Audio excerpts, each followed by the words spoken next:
Next question علی بھائی، صحیح بخاری کے ایک حدیث میں آیا کہ حضرت آدم علیہ السلام کو اللہ تعالیٰ نے اپنی صورت پر پیدا کیا تھا، کیا اس کا مطلب یہ ہے کہ انسان اللہ تعالیٰ کا ہم شکل ہے؟ یہ مشکلات والی احادیث میں سے ایک حدیث ہے، یہ بخاری مسلم دونوں میں حدیث موجود ہے کہ خلق اللہ آدم علی صورتی، اللہ تعالیٰ نے آدم علیہ السلام کو اس صورت پر پیدا کیا۔ اب صورتی ہی جو ہے نا، ہی کی ضمیر اللہ کی طرف بھی جا سکتی ہے کہ اللہ کی صورت پہ پیدا کیا، ہی کی ضمیر جو ہے وہ تھرڈ پرسن کے لیے بھی جا سکتی ہے۔ صحیح، ٹھیک ہے، اب اس میں یہ طے کرنا ہے یہ تھرڈ پرسن کی طرف اشارہ ہے یا اللہ تعالیٰ کی طرف اشارہ ہے۔ صحیح، اس حوالے سے ایک مسلم شریف میں حدیث ہے، اس کا کچھ حصہ بخاری میں بھی اور مشکات میں بھی آپ کو مل جائے گی حدیث، کہ نبی صلی اللہ علیہ وآلہ وسلم نے فرمایا جب کوئی شخص کسی کو مارے تو چہرے پر نہ مارے، کیونکہ اللہ تعالیٰ نے آدم علیہ السلام کو خلق اللہ آدم علی صورتی ہی، اس شخص کی صورت پہ پیدا کیا۔ صحیح، یعنی آدم علیہ السلام کی صورت اس شخص والی ہے، وہ جو قرآن پاک میں آیا نا سورہ ہجر میں کہ اے شیطان تو اس کو سجدہ نہیں کر رہا جس کو میں نے اپنے دونوں ہاتھوں سے بنایا ہے، یعنی اللہ تعالیٰ نے آدم علیہ السلام کو بڑے لاڈ سے بنایا ہے۔ تو نبی علیہ السلام فرمایا کہ جتنے انسان ہیں نا ان کے چہرے حضرت آدم کی صورت پہ ہے، یعنی صورت ہی سے مراد آدم کی صورت پہ۔ اللہ تعالیٰ نے اس شخص کو جس کے تم چہرے پہ تھپڑ مار رہے ہو اس کی صورت کو خلق اللہ آدم علی صورتی ہی، آدم علیہ السلام کو اسی کی شکل پہ تو بنایا تھا جس کے چہرے پہ تم نے تھپڑ مارا ہے۔ ٹھیک، تو اس چہرے کا احترام کرو، کیونکہ اللہ تعالیٰ نے اسی لیے کوئی مرد بھی اپنی بیوی کے چہرے پہ نہیں مار سکتا، منع ہے، بالکل، اور کوئی عورت بھی اپنے خاوند کے چہرے پہ نہ مارا کرے، ٹھیک ہے، نہیں مارنا چاہیے، چہرے پہ نہیں تھپڑ۔ کوئی ٹیچر بھی کسی اسٹوڈنٹ کو چہرے پہ نہ مارے، یہ منع ہے، بخاری مسلم دونوں میں۔ تو یا صورت ہی میں ہا کی جو ضمیر ہے وہ آدم علیہ السلام کی شکل پہ جو بنایا گیا انسان ہے نا اس رجل کی طرف جا رہی ہے، اور اس کے اوپر ایک دلیل زبردست موجود ہے۔ امام ابن خزیمہ المتوفا 311 ہجری، جو امام بخاری کے شاگرد ہیں، جن کی صحیح ابن خزیمہ بھی ہے، انہی کے شاگرد امام ابن حبان بھی ہیں۔ امام بخاری کے یہ سب سے لائق ترین شاگرد ہیں ابن خزیمہ رحمہ اللہ تعالی، المتوفا 311 ہجری۔ انہوں نے کتاب لکھی ہے کتاب التوحید، جس میں انہوں نے اللہ تعالیٰ کی اسماء و صفات کو ڈسکس کیا، اس میں انہوں نے اسپیشلی اس حدیث کو ڈسکس کیا ہے۔ صحیح، اور انہوں نے لکھا ہے کہ یہ ہا کی ضمیر سے بعض لوگوں نے دھوکہ کھایا کہ اللہ تعالیٰ کیا ہم شکل ہے آدم علیہ السلام، اصل میں یہ کانٹیکسٹ یہ تھا، ٹھیک ہو گیا۔ ویسے احادیث میں اللہ تعالیٰ کا چہرہ، اللہ تعالیٰ کی آنکھیں، قرآن پاک میں اللہ تعالیٰ کی پنڈلی، اللہ کے ہاتھ، ید اللہ فوق ایدیہم، یہ الفاظ آئے نا، ان کے بارے میں اہل سنت کا یہ عقیدہ ہے لیس کمثلہ شیء، اللہ کے مثل کوئی شے نہیں ہے۔ ہم ان ساری چیزوں کو بغیر تعویل کے مانتے ہیں اور ان کا معنی اللہ کے سپرد کرتے ہیں، متشابہات ہیں، اللہ کو پتہ ہے لیس کمثلہ شیء، جب اللہ کی مثل کوئی شے نہیں ہے ہم اس کی ریزیمبلنس کیسے بیان کر سکتے ہیں؟ اور یہی چیز میں اہل حدیث کو بھی کہتا ہوں استواء علی العرش کے معاملے میں بھی، آپ مجسمہ کی طرف نہ جائیں، صحیح، آپ یہ اللہ کو تفویض کریں، عقیدہ رکھیں، بس سطحی عقیدہ۔ یار ہمارے پاس اتنا ڈیٹا ہی نہیں ہے کہ ہم خدا کو جج کر سکیں، کریٹر جو ہے وہ تو مخلوق کو جج کر سکتا ہے، مخلوق کی کیپیبلٹی ہے، یعنی اگر میں کہوں کہ میں اگر ایک ٹیپ ریکارڈر بناتا ہوں، کیا ٹیپ ریکارڈر مجھے جج کر سکتا ہے کہ میں کس لیول کے اوپر ہوں؟ نہیں۔ تو خدا نے جو مخلوق تخلیق کی ہے اس مخلوق کا برین کیا اس کیپیبل ہے کہ خدا کی صفات کے اوپر بات کرنا؟ قطعاً نہیں۔ یہ تو میں اس لیے کہتا ہوں یہ تو 11,000 وولٹ کو ہاتھ ڈالنا ہے، اسماء و صفات پہ صرف ایمان رکھیں۔ اللہ عرش پہ ہے جیسا کہ اس کی شان کے لائق ہے، الرحمن علی العرش استویٰ، اللہ ہمارے ساتھ ہے، وَهُوَ مَعَكُمْ أَيْنَمَا كَانُوا، جہاں گئے بھی وہ تمہارے ساتھ ہوتا ہے، جیسا کہ اس کی شان کے لائق ہے۔ اللہ کے سپرد کریں، کسی آیت کا انکار نہ کریں۔ میرا اس پہ استواء علی العرش کے اوپر ایک اللہ کہاں ہے، ویئر از اللہ، آپ یوٹیوب پہ لکھیں تو میرے کلپ بھی کھل جائیں گے، یہاں پر بھی ان حدیثوں کو دیکھنا چاہیے۔ اور میں یہاں پہ تھوڑا عرض بھی کر دوں، دیکھیں غامدی صاحب سے آپ کو پتہ ہے مجھے بہت اختلاف بھی ہے، یہ مجھے کہنا پڑتا ہے کیونکہ کوئی یہ پھر کہے گا جی وہ غامدیت لانچ کر رہا ہے، لیکن غامدی صاحب کی یہ بات درست ہے کہ احادیث کو درایت اور کانٹیکسٹ کی روشنی میں بھی دیکھنا چاہیے۔ صحیح۔ اب حیران کن بات ہے کہ بخاری مسلم میں یہ حدیثیں جو روایت ہوئی ہیں نا کانٹیکسٹ کے بغیر ہو گئی ہیں، صحیح، سوائے ایک حدیث کے جو میں نے بتائی ہے۔ ان حدیثوں سے تو وہی مطلب نکلنا ہے جو ایک عام آدمی لے گا کہ بھی انسان بھی اللہ کا ہم شکل ہے. اب بعض صحابہ کرام میں بھی ہر طرح کے لوگ تھے, پڑھے لکھے لوگ بھی تھے, یعنی درمیانے لوگ بھی تھے, چیزوں کو سمجھنے والے بھی تھے. بعض اوقات انہوں نے چند ایک الفاظ پکڑے ہیں اور ان کو روایت کر دیا آگے, وہ آگے مصیبت کھڑی ہوگی.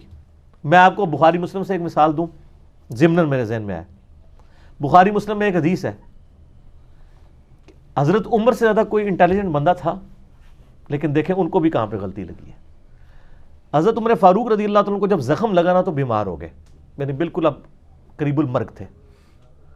مشکات میں بھی آتا ہے, یہ حدیث آتی ہے. تو لوگ ان کے پاس رو رہے تھے کہ اب تو یہ نہیں بچیں گے.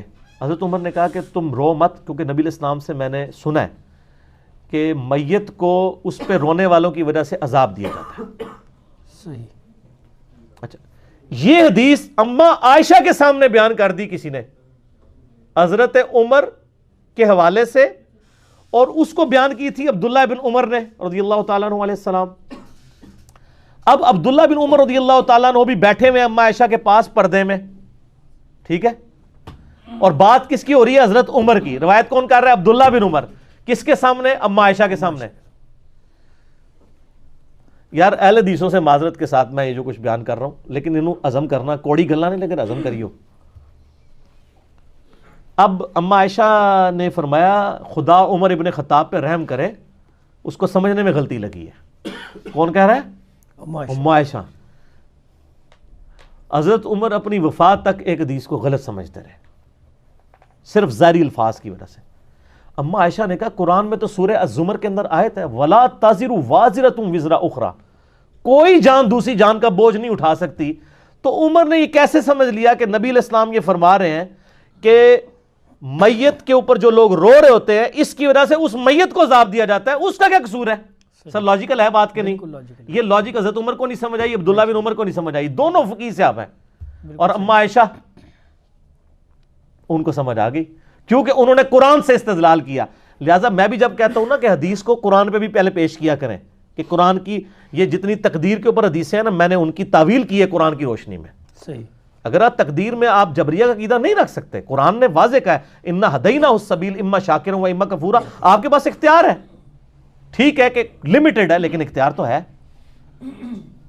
اچھا, تو اما عائشہ نے فرمایا کہ نبی علیہ السلام کے کہنے کا مقصد یہ تھا, یہ آپ نے کافروں کے بارے میں بات کی تھی, کانٹیکسٹ بتا دیا. حضرت عمر کو بھی نہیں پتا, عبداللہ بن عمر کو.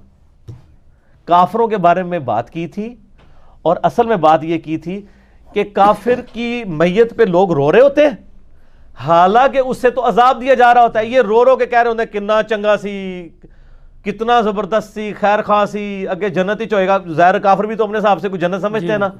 وہ رو رہے نوحہ کر رہے ہوتے ہیں, اس کی تعریف بیان کر رہے ہوتے ہیں, حالانکہ اس کو عذاب دیا جا رہا ہوتا ہے. تو یہ کافر کے بارے میں حضور نے کہا تھا, یہ نہیں کہا تھا کہ مومنین کے اوپر جو لوگ روتے ہیں تو اس رونے کی وجہ سے ان کو عذاب دیا جا رہا ہوتا ہے. دیکھ بات سمجھ آ گئی. اب یہ بات کی انجینئرنگ کی اما عائشہ نے, انجینئرنگ کی تو سمجھ آئی نا, ورنہ تو نہیں سمجھ آنی. حضرت عمر کو بھی نہیں سمجھ آئی, عبداللہ بن عمر کو بھی. اور پھر ساتھ ہی اما عائشہ نے ایک اور مثال بھی ڈال دی, بخاری مسلم دونوں میں ہے. آپ نے فرمایا یہی حال ہے جو حضرت عمر نے دوسری بات بھی سمجھی ہے. اچھا, ہاں جی, کلیب بدر والی. کلیب بدر والا, جو بدر کے کنویں میں کافر ڈالے گئے تھے, نبی علیہ السلام نے ان سے خطاب کیا کہ بھئی تم نے جان لیا کہ نبی علیہ السلام تم سے, یعنی محمد رسول اللہ سچ کہتے تھے, یعنی اب تم عذاب میں پہنچ گئے ہو نا تو ہمیں. تو حضرت عمر نے وہاں پوچھا یا رسول وسلم یہ تو مردہ ہیں, کیا مردے سنتے ہیں؟ تو آپ میں تم سے بہتر سنتے ہیں. اچھا صحیح. اب حضرت عائشہ نے کہا کہ یہ عمر کو بات سمجھ نہیں آئی. عبداللہ بن عمر نے ہی یہ بھی روایت کی, ان کا عبداللہ بن عمر ابو عبد الرحمن پر اللہ تعالیٰ رحم فرمائے, ان کو یہ بات ہی نہیں سمجھ آئی. نبی علیہ السلام نے یہ نہیں کہا تھا. ان کا یہ کیسے ہو سکتا ہے جبکہ قرآن پاک میں آیا ہے کہ اے نبی علیہ السلام تم مردوں کو نہیں سنا سکتے, تو یہ کیسے ہو سکتا ہے کہ وہ سن رہے ہوں؟ اصل میں نبی علیہ السلام یہ کہہ رہے تھے کہ اے عمر اب یہ تم سے بہتر جان چکے ہوں گے, کیونکہ وہ اب آخرت میں جا چکے ہیں. تم تو اس دنیا میں ہو نا, دنیا میں بیٹھ کے تو آپ جج نہیں کر سکتے نا عذاب کو اور جنت کو. انہوں نے عذاب چکھ لیا ہے. اب یہ سمجھ چکے ہوں گے کہ دنیا میں جو محمد صلی اللہ علیہ وآلہ وسلم ان سے کہا کرتے تھے وہ بالکل ٹھیک کہا کرتے تھے. بالکل ٹھیک. تو حضرت عائشہ نے کہاں کی تعویل کی؟ ان کا یہ یسمعون کا مطلب یہ ہے یعلمون، وہ جان چکے ہیں، یہ نہیں ہے کہ وہ فزیکلی سن رہے ہیں. اما عائشہ وہابی نہیں سن، نہ ہی بابی سن. ہاں دیکھو نا جی، یہ بات کر دیتے ہیں نا جی، وہابیوں والی باتیں ہیں، یہ فلاں فلاں ہے. آپ دیکھ لیں یہ دونوں بات. لہٰذا کانٹیکسٹ بھی دیکھنا چاہیے. اگر صحابہ کرام کو کسی حدیث کے سمجھنے میں یعنی کانٹیکسٹ کے پوائنٹ آف ویو سے غلطی لگ سکتی ہے نا، تو سر پھر آپ کے محدثین اور آپ کے بزرگان دین اور آپ کے شیوخ الحدیث وہ کس کھیت کی مولی ہیں؟ ان کی کیا اوقات ہے صحابہ کرام کے مقابلے پہ؟ اور پھر آپ کو وہ حدیث بھی یاد ہوگی بخاری مسلم کی جو میں نے معراج والے لیکچر میں بتائی تھی، مسروق تابی جو اما عائشہ کو ملنے جاتا ہے تو وہ مسروق کہتے ہیں میں تو ٹیک لگا کے بیٹھا ہوا ہوں، پردے میں اما عائشہ کے شاگرد تھے نا، بڑے لاڈلے شاگرد تھے. تو کہا مسروق بیٹا میں تجھے بتاؤں، جو بھی 3 باتوں میں سے کسی ایک کا بھی قائل ہونا وہ اللہ اور اس کے رسول پہ جھوٹ باندھ رہا ہے. ان کا پہلی بات یہ ہے کہ جو شخص یہ کہتا نا کہ محمد صلی اللہ علیہ وسلم نے اللہ کو دیکھا ہے وہ جھوٹ بول رہا ہے. مسروق کہتے ہیں میں ٹیک لگا کے بیٹھا ہو گیا. میں کہا اماں جی جذباتی نہ ہو، ٹھنڈے ہو، کیڑی گل کر رہے ہو، ذرا اس میں میرا کلپ بھی چڑھا ہوا ہے. تو انہوں نے کہا بالکل میں اس امت میں پہلی ہوں جس نے میں نے نبی علیہ السلام سے پوچھا تھا یہ قرآن میں جو ذکر آیا تو نبی علیہ السلام بتایا میں نے جبرائیل کو دیکھا. اور بیٹا دوسرا وہ بندہ بھی جھوٹ بول رہا ہے جو یہ کہے کہ نبی علیہ السلام نے کچھ خاص باتیں خاص لوگوں کو بتائیں، کچھ چھپا لیں، جبکہ قرآن پاک میں تو واضح آتا ہے کہ نبی صلی اللہ علیہ وسلم اگر آپ نے اللہ کا پیغام نہیں پہنچایا سورۃ المائدہ میں تو آپ نے رسالت کا حق ہی نہیں ادا کیا. تو نبی علیہ السلام نے کوئی چیز نہیں چھپائی. سارے صوفی وڑ چھڑے اما عائشہ نے پڑھ کے کٹھے ہی جڑے نا تیشے تھلے دے کے وڑ چھڑے کہ بھی کوئی خاص گل کسی خاص نو نہیں دسی، ساری اوپن نہیں دسی ہے حجۃ الوداع پہ غدیر خم پہ. اور تیسرا فرمایا کہ جی جو شخص یہ کہنا کہ اللہ کے نبی غیب جانتے تھے اس نے بھی جھوٹ بولا. کیا تم قرآن نہیں پڑھتے ہو کہ 5 غیب کی کنجیاں جن کو اللہ کے علاوہ کوئی نہیں جانتا؟ اما عائشہ سے سیدھا قرآن تو شروع ہو گیا نا، قرآن دے ہوتے ہی سارے عقائد. اور ایون اما عائشہ حدیثوں کو بھی قرآن پہ پیش کرتی تھی. آپ دیکھیں یہ دیکھیں یہ حدیثوں کو قرآن پہ پیش کیا. حدیثیں بیان کرنے والے حضرت عمر ہیں، عبداللہ بن عمر ہیں، ان کی حدیثوں کو امام یعنی بخاری اور امام مسلم دونوں نے نقل کیا کہ اما عائشہ نے دونوں کی حدیثوں کو اس فہم کو ریجیکٹ کر دیا جو حضرت عمر اور عبداللہ بن عمر نے لیا ہوا تھا. حالانکہ ظاہری الفاظ وہی فہم تھا جو حضرت عبداللہ بن عمر اور حضرت عمر فاروق لے رہے تھے، لیکن اما عائشہ نے قرآن کے ساتھ اس کی تعویل کی. اس کا مطلب ہے اہل حدیث علماء سے میں ریکویسٹ کروں گا، برا نہیں ماننا، احادیث کو قرآن پر پیش کرنا یہ میری ماں اما عائشہ رضی اللہ تعالیٰ عنہ و سلام اللہ علیہا کی سنت ہے. اس کے بغیر سمجھ نہیں آ سکتا. ہمیں کوئی صحیح حدیث بھی مجبور نہیں کرتی کہ ہم قرآن کے خلاف کوئی عقیدہ رکھیں. جعلی روایتیں تو صوفیاء کی چھوڑ دیں، قرآن کی تعویل نہیں کریں گے، حدیثوں کی تعویل کریں گے. اور مسئلہ تقدیر پہ میں نے تعویلات کی ہیں، میرا مسئلہ نمبر 104 ABC دیکھیں، میں نے ساری احادیث کی تعویلات کی ہیں قرآن کی آیات کی روشنی میں. احادیث سے تو جبریہ کے عقیدے کو سپورٹ ملتی ہے کہ انسان بالکل مجبور ہے، قرآن بتاتا ہے نہیں مجبور نہیں ہے، اختیار بھی دیا گیا. پھر میں نے ان احادیث کی تعویل کی ہے. اور یہ تعویل اگر غامدی صاحب بھی کرتے ہیں، کہیں چلیں وہ تھوڑی بہت ان سے غلطی بھی ہو جاتی ہے اور آپ کے بقول وہ ڈنڈی مار جاتے ہیں، وہ علیحدہ بات ہے. لیکن میں الحمدللہ کسی حدیث کا انکار نہیں کرتا، میں اس کو منوان اسی طریقے سے سمجھنے کی کوشش کرتا ہوں قرآن کی روشنی کے اندر. الحمدللہ ٹھیک ہو گیا. جی جی جزاک اللہ. نیکسٹ کوشچن جی بھائی، سیدنا عائشہ رضی اللہ تعالیٰ عنہ کے حوالے سے کیا کوئی ایسی حدیث ہے کہ انہوں نے فرمایا کہ جب سے سیدنا عمر کی قبر میرے حجرے میں بنی ہے تب سے میں وہاں عمر فاروق کی وجہ سے پردہ کر کے جاتی ہوں؟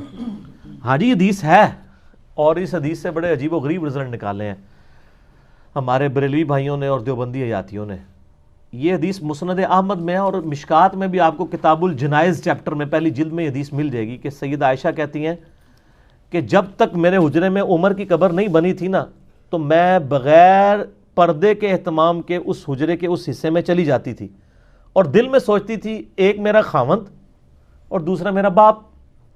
لیکن جب سے عمر کی قبر وہاں بنی ہے تو میں اب پورے حجاب کا اہتمام کر کے اس حجرے میں جاتی ہوں. صحیح. اب حضرت عائشہ تو صرف اتنا کہہ کے چلی گئیں، پیچھے لوگوں نے پھر اس خاکے میں رنگ بھرنے شروع کیے. انہوں نے کہا دیکھ لو نا، حضرت عائشہ کا عقیدہ تھا کہ وہ قبر کے اندر سے حضرت عمر دیکھتے تھے، اسی تو پردہ کرتی تھی. ایک کاڑی بنائی نا سر تکیا کتنے دماغ پہنچیا ہے سر شیطان دا دماغ بڑی دور تک پہنچتا ہے لیکن سر انجینئرنگ ہو جائے نا پھر شیطان دے پر کٹے جاندے پھر تھلے آ جاندہ وہ میں انجینئرنگ کرنا وا پہلے تو مجھے یہ بتائیں کہ سیدہ عائشہ کا اگر یہ عقیدہ تھا نا کہ حضرت عمر دیکھتے ہیں اور میں ان کے اس دیکھنے کی وجہ سے پردہ کر رہی ہوں تو سر حضرت عائشہ کا تو وہ عقیدہ تھا جو آپ کو ہضم ہی نہیں ہو سکتا وہ تو مردوں کے سننے کے بھی قائل نہیں تھی دیکھنا تو بڑی دور کی بات ہے بخاری مسلم دونوں میں حدیث ہے صحیح ٹھیک ہے وہ کلیب بدر والی جی کہ جب قبر جو بدر میں جو کافر قتل ہوئے تھے انہیں اس کنویں میں ڈال دیا گیا تو نبی علیہ السلام ان مردوں سے خطاب کر رہے تھے کہ تمہیں اب پتہ چل گیا کہ میں سچ کہتا تھا تو حضرت عمر نے کہا یا رسول اللہ صلی اللہ علیہ وسلم آپ مردوں سے کلام کر رہے ہیں آپ نے فرمایا کہ یہ تم سے بہتر سنتے ہیں اچھا یہ حدیث عبداللہ بن عمر نے کے حوالے سے جب پہنچی نا حضرت عمر اور عبداللہ بن عمر کے حوالے سے اماں عائشہ تک تو حضرت عائشہ نے کہا خدا عمر پر اور عبداللہ بن عمر پر رحم فرمائے نبی علیہ السلام نے یہ نہیں فرمایا تھا ان کو سمجھنے میں فرق لگا ہے یہ کیسے ہو سکتا ہے کہ مردے سنیں اور پھر انہوں نے سورہ فاطر میں یہ آیت آتی ہے اعوذ باللہ من الشیطان الرجیم بسم اللہ الرحمن الرحیم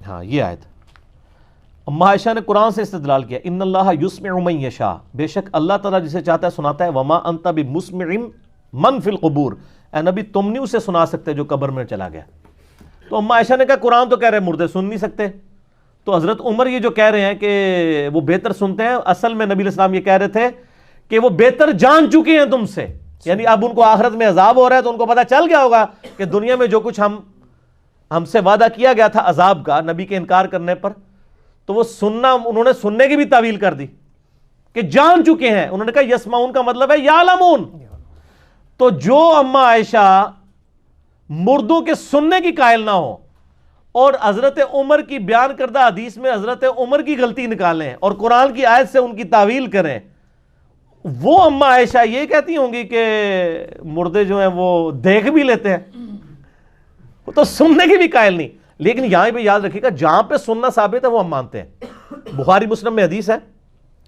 کہ جب کسی کو آپ دفنا کے جاتے ہیں نا تو مردے کے دفنانے والے لوگوں کے قدموں کی چاپ بھی مردہ سنتا ہے بس اتنا دیکھتا نہیں سنتا ہے وہ صرف ایک لمحے میں تاکہ اس کی حسرت میں اضافہ ہو جو بخاری مسلم میں حدیث ہے نا کہ انسان کے 3 دوست ہیں 2 واپس چلے جاتے ہیں ایک ہی ساتھ اندر جاتا ہے واپس اس کے رشتہ دار اور مال اور اعمال ساتھ قبر میں جاتے ہیں تو جس کے اعمال ساتھ آئے نا اس کو جب قدموں کی یعنی وہ آواز آتی ہے نا تو اس کی خوشی میں اضافہ ہوتا ہے کہ میں نے ان لوگوں پہ رلائے بھی کوئی نہیں کیا تھا منو دب کے ٹور بھی گئے کیا ہوا میرے کو مال ہے میں اپنا خزانہ لے کے آیا ہوں بالکل صحیح اور جو برا ہوتا ہے اس کی حسرت میں اضافہ ہوتا ہے کہ یہ مجھے میرا بیٹا بھی چھوڑ کے چلا گیا یہاں سے صحیح بخاری میں حدیث ہے نا کہ میت جو ہے وہ اپنی چارپائی پہ کلام کرتی ہے زمین و اسمان کی ساری مخلوقات سنتی ہے سوائے جن و انس کے کیونکہ وہ سن لیں تو بندے نہ مان جائیں اور وہ اگر نیک میت تو کہتی ہے مجھے جلدی جلدی میری قبر کی طرف لے جاؤ اور بری ہوتی ہے تو وہ چیخو پکار کرتی ہے مجھے کہاں لے کے جا رہے ہو تو جہاں جہاں پہ میت کا کلام بولنا سننا ثابت ہے وہ تو ہم مانتے ہیں مطلقاً میتیں نہیں سنتی قطعاً نہیں سنتی یہ تو اماں عائشہ کا عقیدہ نہیں تھا پھر یہ اماں عائشہ کے بارے میں یہ کلیم کرنا رضی اللہ تعالیٰ عنہ کہ وہ حضرت عمر سے اس لیے حجاب کرتی تھی کہ وہ ان کا یہ عقیدہ تھا کہ حضرت عمر دیکھ لیتے ہیں تو سر میں اس میں تھوڑی سی مزید انجینئرنگ کرتا ہوں جو شخص 8-10 فٹ نیچے قبر سے باہر دیکھ سکتا ہے اس کے سامنے تو حجاب کرنے کا بھی کوئی فائدہ نہیں کوئی فائدہ نہیں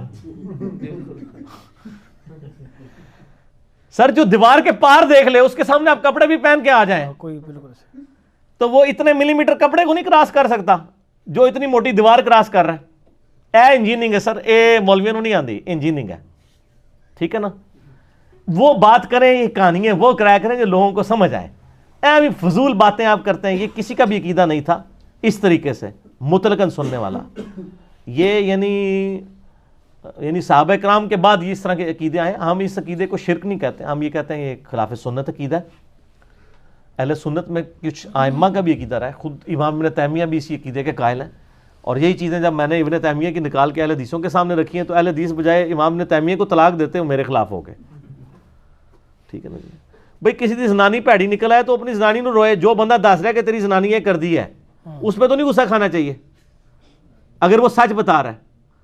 تو انہوں نے بھی میرے ساتھ مخالفت شروع کر دی. بہرحال ہم نے تو چونکہ سچائی بیان کرنی ہے چاہے کسی کو بھی بری لگے.